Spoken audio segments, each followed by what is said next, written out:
तर ऑफिसला गेलो आज मी आणि मला एक मेसेज आला की तुमच्या गाडीवर 500 रुपयाचं चलान लागले. तर हा मेसेज येतो असा, हे बघा. तर याच्यात असं लिहिलं, you have been issued a traffic challan ID दिलाय आणि पेनल्टी ऑफ 500 रुपये.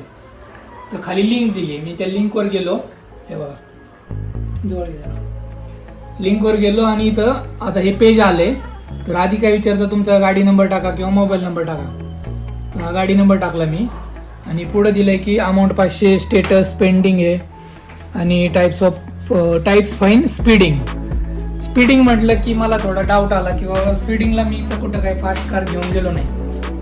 आणि असं असतं ना चलन, तिथं एक साईडला फोटो असतो की बाबा तुम्ही तिथं स्पीड लिमिट क्रॉस केले, तर तुमच्या गाडीचा जनरली फोटो असतो. मी फोटो शोधत होतो, मला डाऊट आला की हे काहीतरी फेक असणार आहे. फेक कशावरून ओळखलं मी, हे बघा खाली लिहिले ई चालानचं स्पेलिंग बघा, EHALLACN, सी मिसिंग आहे स्टार्टिंगला आणि चालान तिथं स्पेलिंग मिस्टेक आहे, त्याच्यावरून एक कळलं. आणि मी काय केलं, वरती वेबसाईट बघा एकदम गव्हर्नमेंटची वेबसाईट असते ना, तसं गव्हर्नमेंटचा लोगो वगैरे लावलाय. मी काय केलं, आपलं महाट्राफिक हे ॲप्लिकेशन आहे, त्याच्यात गेलो आणि माझे नंबर आहेत गाड्यांचे जेवढे. तर पहिली आपली 4 व्हीलरची आहे. तर तिथं बघा 0 तर तुम्ही याच्यावर क्लिक केलं ना, तिथं दिसतं की देर इज नो चलन ऑन दिस डिव्हाइस.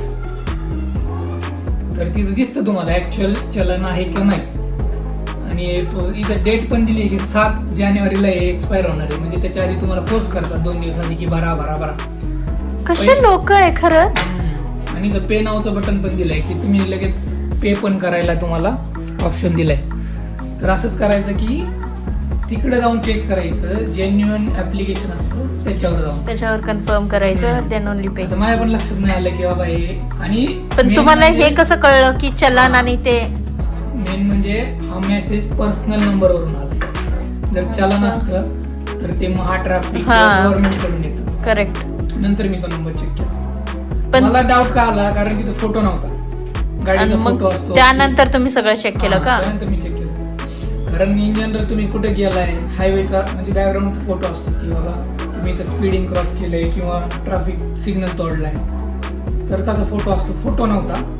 आणि दुसरी गोष्ट ती वेबसाईट, आता आम्ही IT मध्ये, त्यामुळे आम्हाला वेबसाईटचं डोमेन वगैरे कळतं की वेबसाईटमध्ये कुठे स्पेलिंग मिस्टेक असेल तर 100% फेक आहे.